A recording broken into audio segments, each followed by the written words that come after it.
Hey, what's up, everybody? Welcome back to another Behind the Group podcast. I am DJ Keo. And I am Basil Barrington, and we are back after doing the what did we do? We did the Halo stuff. No, we did Obi-Wan. Obi-Wan, yes, okay. Halo in Obi-Wan. So we forgot about Obi-Wan already. That's how bad it was. Dude, it's over.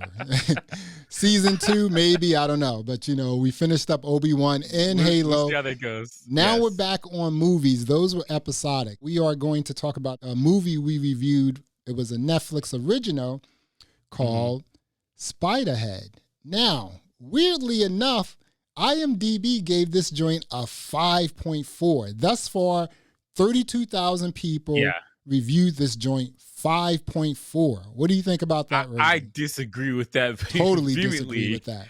I completely disagree with that rating. I totally disagree with that. I think this was an excellent thriller.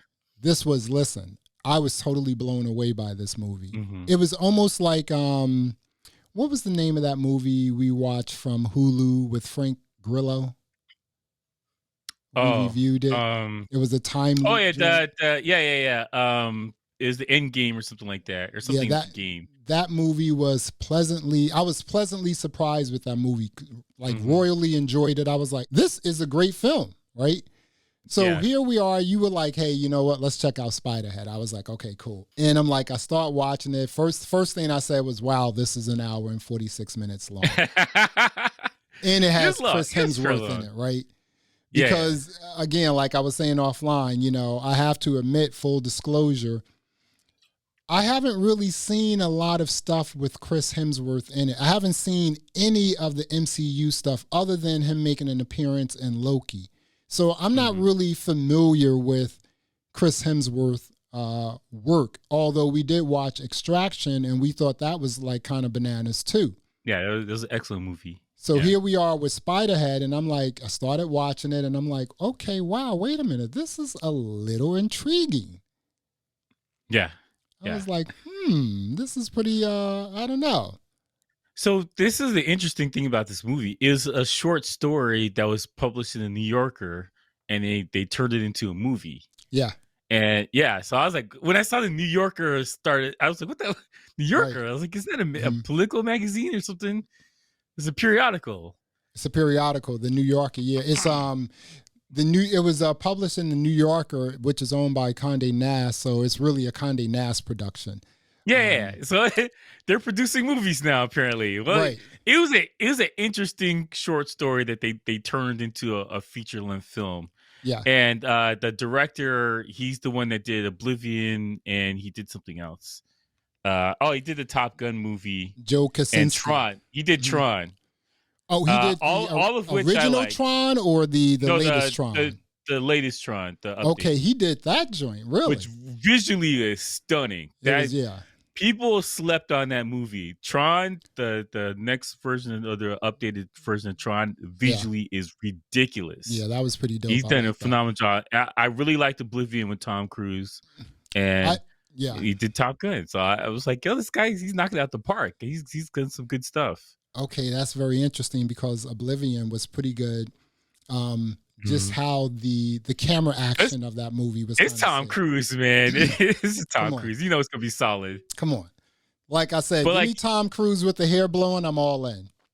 But like John has a visual style for futuristic type movies. Yes, because these are 3 futuristic movies. Yes, and Spiderhead is technically set in the future sometime.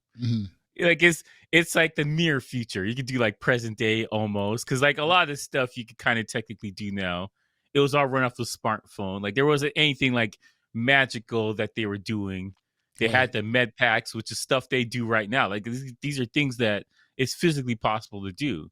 Yeah. The only thing that's not real is well, I can't say it's not real because they do have these chemicals out there. They're doing a lot of this stuff.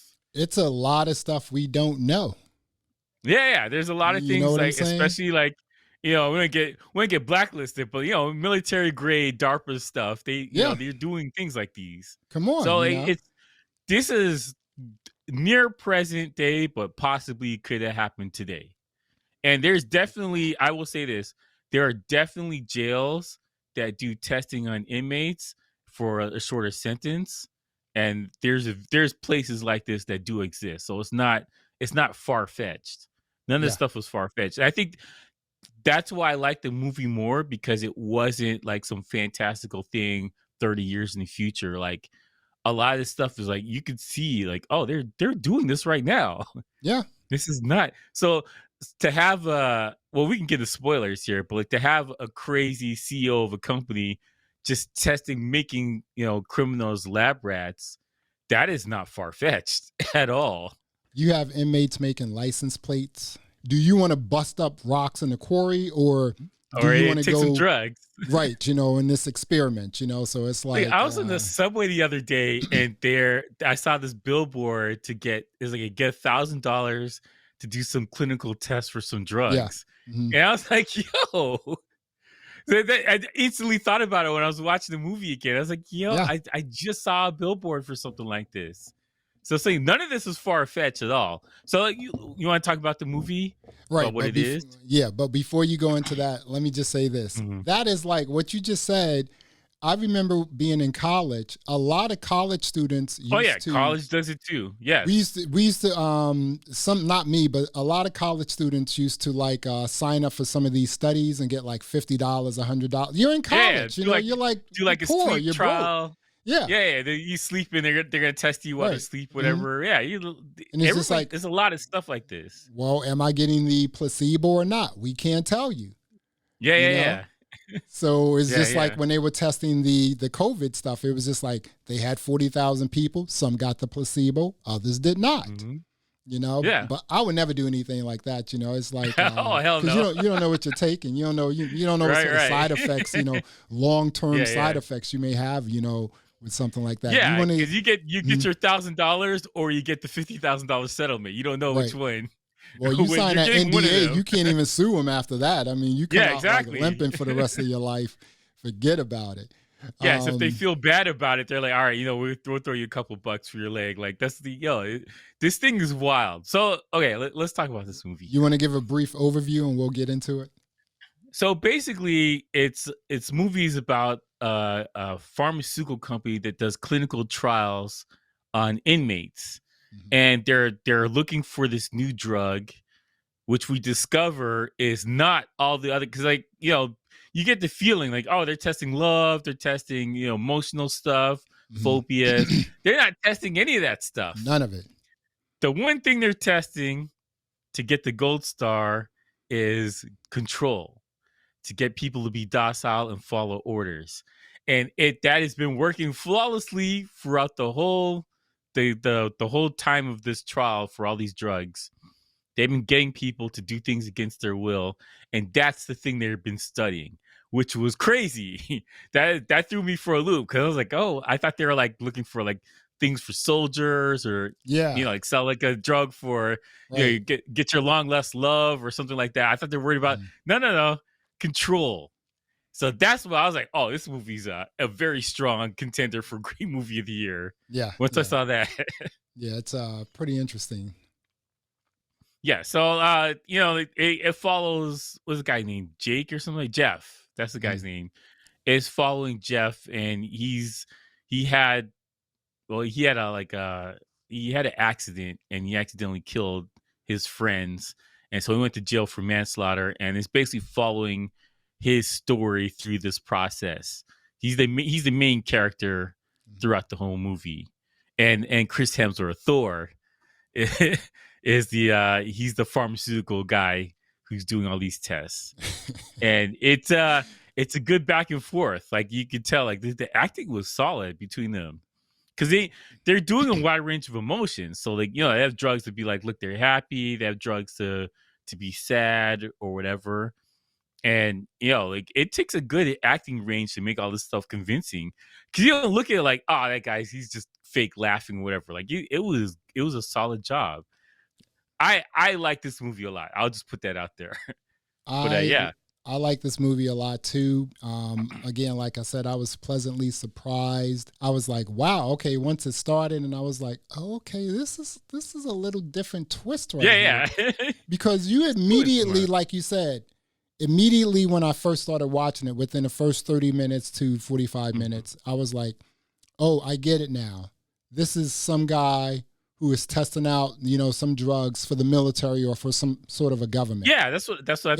And he obviously is, because you can't just have a facility like where he was testing these people, a facility like that you built yourself. This is something that someone else has and says, hey, you know what? If you go here, you can go here and test these people out on your new drugs or whatever. This is basically a pharmaceutical company. Yes. Who has a new product, and he is trying to sell it regardless. Now, if it works, he now has the ability to possibly modify it to make it military grade. Yes. You know, it's interesting when he's talking to the lab assistant guy, Mark. And he's talking about the laughing thing. And he was like, yeah, we want to sell it to comedy clubs. They think that would be funny. Right. And he's like, what's his name? Steve or Thor? We're going to call him Thor for the rest of the movie. Thor's like, you need to think bigger. Yes. He's like, yeah, this is too small. Like, you got to think bigger. And basically, you're talking about control of the whole planet off of this drug. Yeah. Now, you gotta figure out a way to get the doses directly into the people. You can do that from put it in the water supply. You can put it in the food. There's a lots of way to get this thing out. Crazy, isn't it? It's just like, we need this and everyone to make money. It's almost like it's kind of weird because it reminded me a little bit of like healthcare in America, right? Yeah. It's not really healthcare, it's sick care, right? It's like you have this here so that you can pay us when you're sick. That's basically what it is, right?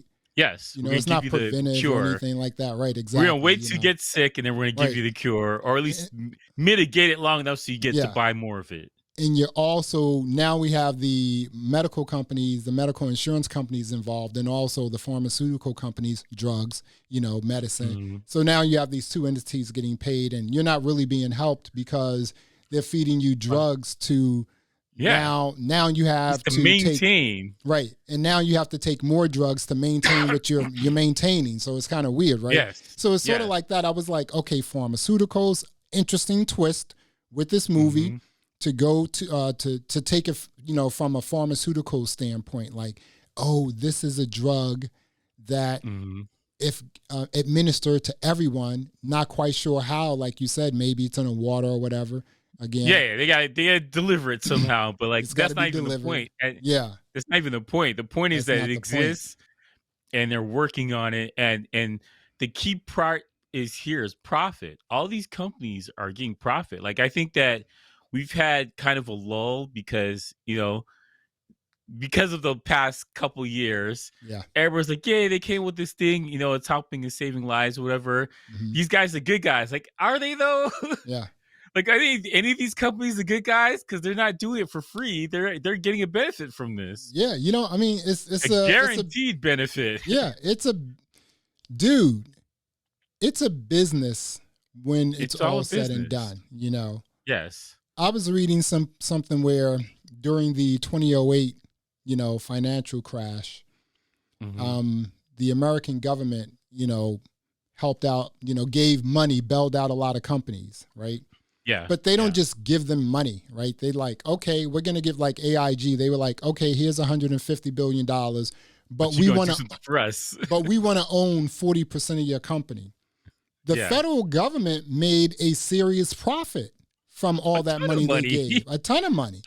Of money. So they're in the business of making money. You know what I'm saying? Everybody's in the business of making money. It's Absolutely. Like when you say to other countries, you need to buy more military weaponry, right? You're, for the most part, buying that from American companies. Yeah. Right? So it's like a quid pro there or something like that, But this movie, man, I was really impressed with this movie. I will say this. The movie looked gorgeous. I mean, just like the color grading, the visual style. The visual was sicko. I was like, this. I mean, the way everything looked inside of this building, Spiderhead, right? Yeah. Which was a prison and research center. Yeah, outside it looks like this kind of dark and gloomy prison. Inside, everything's nice and warm. Yeah, and it's calming. It makes you feel like there's wood in a lot of places. make you feel like it's a home or someplace you want to be. And like that's mentally something to calm people in the building. Like, I remember there's I've never seen like Ocean's 11. Yes. Brad Pitt and George Clooney are in the hallway and they're talking about Taupe. And Brad Pitt goes, Taupe is soothing and it's the calming factor so that you're not stressed out when you're walking through the hallway. And so it reminds me of like visually how everything is in this movie inside is to give you like this calming effect and make you feel like, oh, you're in a cottage or you're relaxing somewhere. You're not in prison doing hard time, but you're in prison doing hard time. But mentally, you don't have that feeling. Right. And that's a point that Steve was making is that, this is open. All the doors are open. You guys are free to walk around. And it's to give you that because you have to have some kind of cues to make people give up the free will. And so they had this stuff to make everybody calm, relax. Food is good. They get to relax in the rec room and, they're drinking whatever they can drink. I don't think you can get alcohol, but like, you're getting good drinks or whatever. You're eating well. You're eating well. You're nice and relaxed. They're playing classic rock all the time. Like everybody loves the 80s. Like, like musically, everything's good and calming. And it's to help guide you into a way to do that. Was it the N6 or whatever? I can't remember which one it was. Oh, it was B6. That was the drug. That red one. The drug B6 was the actual drug. There was no N60. There was no I16. N40, whatever. N40 was none of that, right? This, like you said, focuses on this one drug. B6 was all about like, first of all, it was a free will drug. Yeah, it's psychological. I mean, because what you're doing is you're tricking people psychologically. You're saying, oh, you want to have sex. Because these people thought they were like on the N40 and because they thought like N40 is a sexual thing, they thought like, okay, you're getting the N40, you have to have drugs. I mean, you have to have sex. When in fact, they were getting the B6 the entire time. Now, the other weird thing about this is stimulating them because you set the conditions for everything. Yes. And then you see this thing and mentally your brain fills in the gaps for you. Yeah. And that's what they're saying in the movies that you weren't told to go do this thing. You just figured out this is what I should do next after that point.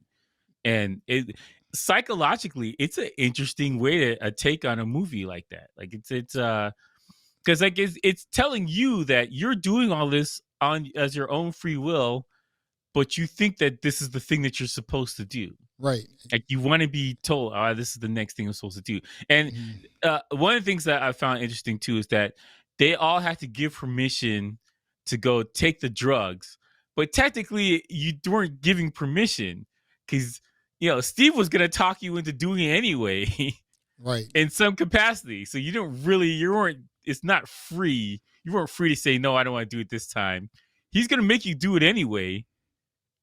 But like you had to have that feeling that, oh, I could turn this down if I wanted to. And it goes back to like that, the way they set this up. Everything is to kind of guide you down this path, which I thought is brilliant. It was this, again, like I said, this movie was really interesting because one, it was completely different than any and everything that we generally see. Americans want to do like, more, Transformer movies, more sort of like weird, just, it's basically the same thing. It's the same playbook, right? Now that all of these other production companies, they sort of have the cheat code of America, right? They are saying, yo, let's do this a little different. Like we always say, get rid of the chalkboard, get rid of the whiteboard, get rid of the check boxes. Let's do something different. And with Extraction with Chris Hemsworth, he did something sort of interesting, went hardcore as like just like someone who's rogue and rescuing people, right? And then in this one here, he's dressed well. He's a person who of means because he owns a pharmaceutical company. He's running all these tests. Obviously, some government or some organization, gave Somebody him signed a off on this. boatload of money, right? Somebody with a flag behind them signed off on this. Right. So it's just like, well, which government is involved? It feels like, to be honest with you, it feels like there could be something else to follow this. What do you think? There could be. Like, even though there's he's more dead. to tell the story. Yeah. He did die. In the joint. So spoiler alert, he did die. Right. Okay. Along with all of his I don't know where they have to be creating this somewhere else though. So there's a lab somewhere. They can get more if they needed it. But he pulled a couple trays out, and those were like gone with him too. Here's the thing, right? Because Chris Hemsworth, he was also an executive producer of this here, right? Mm-hmm. For you to like go in and say, hey, you know what? I'm not only going to star in this, I'm going to EP it, and I'm going to kill myself in a movie, right? You have to be, I mean, that's a baller move. It's just like, dude, you know what? This movie is going to be sick even if I die in it. And you have, there's a lot of vanity when it comes to these, just Hollywood and everything else. Like, oh, I don't want to be in a movie where I'm dead or I'm, going to be killed or something like that. This is what he did. He's got his store money. He's all right. Yeah, he's like, dude, I'm okay with like, dying in this movie that I'm a part of, not only starring in, but executive producing. Yeah. So it's just like, Chris is good as far as the money truck goes. Chris is good. Oh, he's good. He's got the end game money. He's got Infinity War money. He's got like MCU. He's all like MCU money is like he's good. He's got. They breaked up the big truck to do this next door movie. Like because he was supposed to be done. And he's like, yeah, all right, I'll come back for another one. Like, they backed up the truck for that. He's all right. He's not worried about nothing. This movie was also shot in Australia, so his home country. He's from Australia, right? Yeah. So it was right there. So it's just like, okay, we don't have to deal with the American people, or the North American people. Even though things are a lot easier in Mexico and Canada, here, you have regulations and things like that. So you have to, just do everything. But I know IMDb gave it a 5.4. That is like so out of whack. I really like this movie. Like, I think that because we're talking about this offline, but I think Chris Hemsworth is an excellent actor, and he does not get enough credit for it. Because you see the muscles in Thor, or whatever, you just think he's an idiot, whatever. He's got range. You said an idiot. This guy has got a lot of range in his acting chops, man. I'm impressed. He's got it. Because here's the thing. When I watch this movie, I've seen him be Thor like 18 times, right? But I didn't think Thor when I was watching this movie. I was like, it's Chris Hemsworth, he's killing it. And there's a lot of scenes in this movie where he has to talk people into taking drugs or doing something against their will or something they don't want to do. And it's believable. I thought he did an excellent job. Now, some people didn't disagree with me, but I've seen enough Chris Hemsworth movies to be like, in my personal opinion, I think he did an excellent job. And I think Miles Teller is another excellent actor too. He doesn't get enough credit either. He's a sleeper, yo. He's a sleeper. Mm-hmm. He did what's that movie with the drums? Damn it, I forgot the name of the movie. He killed that. That was an amazing movie as well. And yeah, Miles Teller, he's done some good stuff. He did War Dogs. That was another good movie. Oh, he was in War Dogs, really? Yeah, that's there's a movie about these guys were selling their gun running. Yeah. Mm-hmm. And it was with I can't remember the other actor. He's a big chubby guy. Damn it, I forgot his name. I can't remember, but I know exactly what you're talking about. I'm blanking on everything right now. I'm sorry, I'm not prepared for this. I wasn't about to go off on a tangent. This is something totally off red. But I'm just saying, Miles Teller is a great actor. He's underrated. And Journey Smollett, she's a good actress too. Yeah, she's underrated as well. I think it was a solid, good core. And yeah, I like to see these people get more work. Like this, I think Hollywood needs to reward people when they're good, because like it has to be more than this person's popular or like they're part of some great franchise or whatever. I understand Thor's in a franchise, but I'm just saying we need to get good actors more work, because I like seeing good movies, man. I really like seeing movies where people are doing the thing that they love, and it's believable. Instead of, we're getting a lot of trash. I've seen so many bad movies in the last couple of years. It's more trash out here than good stuff. Now, one of the other cool things about this movie is it starts and they get into it. We've seen this before. Yeah. So you don't have to go into particulars. You're like, they're in jail. They did bad stuff. Yep. They're working on some drug clinical trials. Go. That's it. That's all you need. I don't need any more information. Just go. Tell me a good story. Tell me something interesting. Yeah. Moral dilemmas. I like stuff where people question, how they're living, what it means to be human. Like this kind of stuff. I like these kind of movies. It's interesting to me. Yeah. And for the movie to be an hour and 46 minutes, it didn't stop. I mean, there was no goofy parts. No, it didn't drag at all. I didn't think it dragged at all. Because again, I stop a lot of movies. I'm like, I got to go bathroom, right? Get some more popcorn, right? I mean, check my email. I'll be right back. Like, no, they got into it. I watched movies straight through. Yeah, that's what I'm saying about movies, right? Mm-hmm. Once the movie starts, just get into it. Just go. We already saw the trailers. You gave us 1 million trailers. We know what the movie is about. Get into it. Let's get into it. Let's get the action going. That's what this movie did from start to end. Even though it wasn't an action movie, it's a psychological thriller type thing. But they started off. They started off bang bang and they ended bang bang. That's what I'm talking about. That's a good movie. An hour and 46 minutes, there was not a ridiculous part in this movie. 5.4, man, is really super it's outrageous, low for me. Man. I disagree with that completely. And, it's an emotional journey because, like, you see the relationship between Lizzie and Jeff. You're like, okay, well, I hope they get together. You seem like two nice people. And you see her backstory, like, oh, damn, okay, all right, better be careful there. But, all right. But you're like, and so, he's forced to go give what I forgot what the drug I forgot what the drug was that he was trying to Steve was trying to force Jeff to put on everybody, and he's trying to see, and that's another thing, like that was the B6 though, right? Yeah, you're thinking that it's about love, like he really likes her, that's why he doesn't want to give it to him. But the key is he's been testing this other drug, and that's why he kept telling him to up the dosage. I thought it was the other stuff he's upping the dosage. The drug to make him do things against his will is the thing they kept upping the dosage, and it wasn't working, and that's why he's stressed out about it. None of those other drugs, N40, all the other ones, the ones that made you laugh, the phobia, all that stuff. Yeah, this is basic stuff. That's basic. It seemed like they activated the B6, and then all of this other stuff enhanced the B6.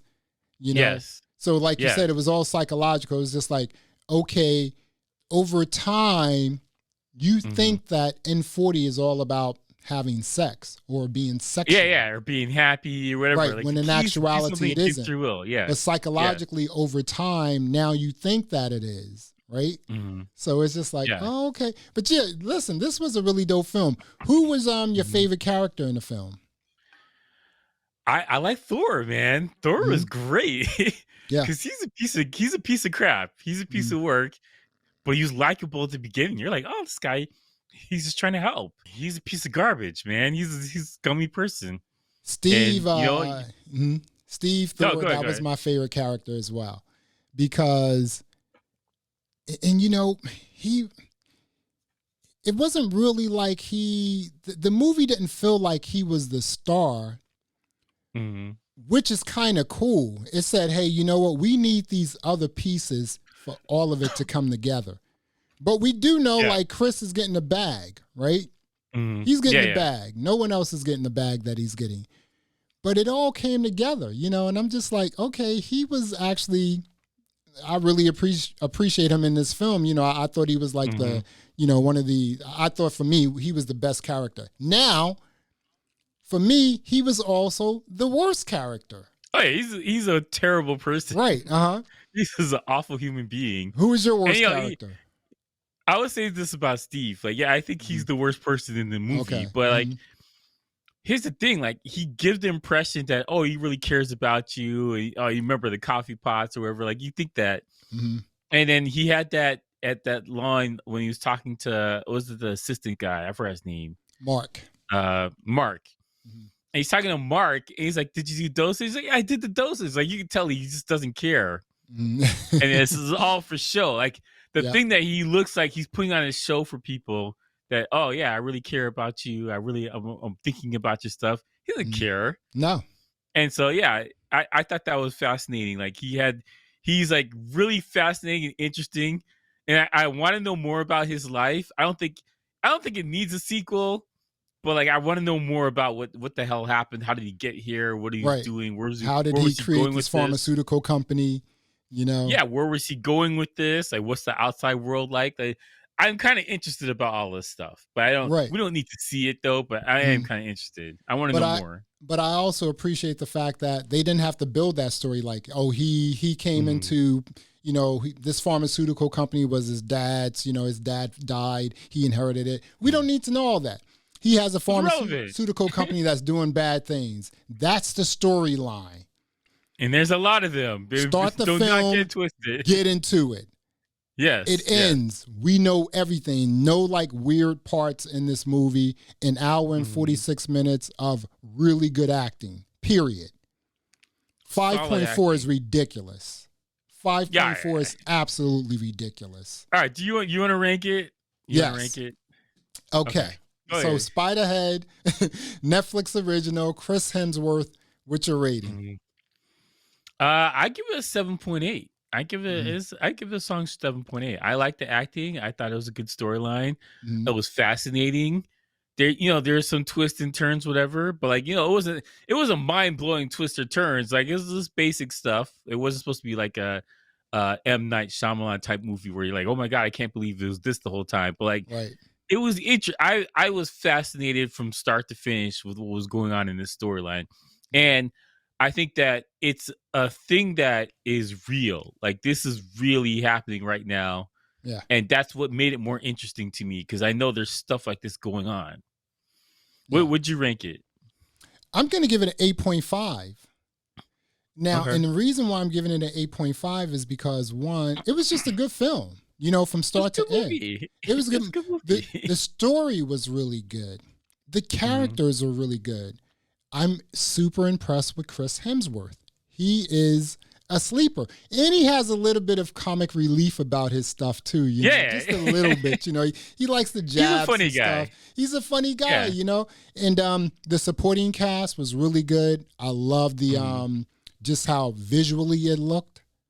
It just looked stunning. It was clean. It just draw you in.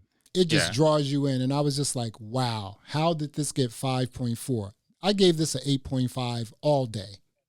I agree. It's a travesty that got this low. Right. I don't know. People were expecting more action or something. I don't know. Not enough death. I think the other thing is this, right?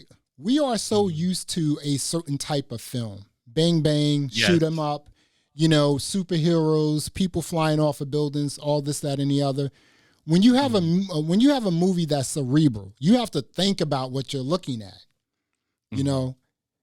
Those sort of movies they may be difficult for people to absorb because they're like, well, this wasn't a great film because we didn't see this, And there's I think for this movie, there was just so much more to absorb with what they were telling us with the story, Yes, you can take this, like you said, you could take this story outside of this film. It's stuff like that happening right now, like in real life. We don't know about it. Yeah, but it's happening. It is absolutely happening right now. Come on. And there's a lot of people doing it, and they reduce their morals greatly because they just need to get this done. Exactly. And they don't care what it happens to people. Like, they're cutting corners right now. Absolutely. And I think that it's another life lesson about you cannot cheat the system. You need to live life as natural as humanly possible, and don't go to jail. Yeah, exactly. That's pretty much it. This is our Spiderhead review. Keo gave it a 7.8. I gave it an 8.5.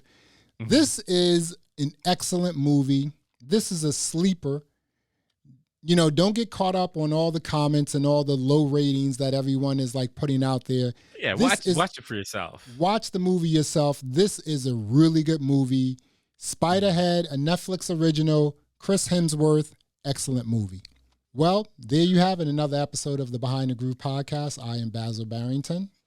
I'm DJ Keo. Thanks for listening. Thanks for watching. And until next time, peace. All right.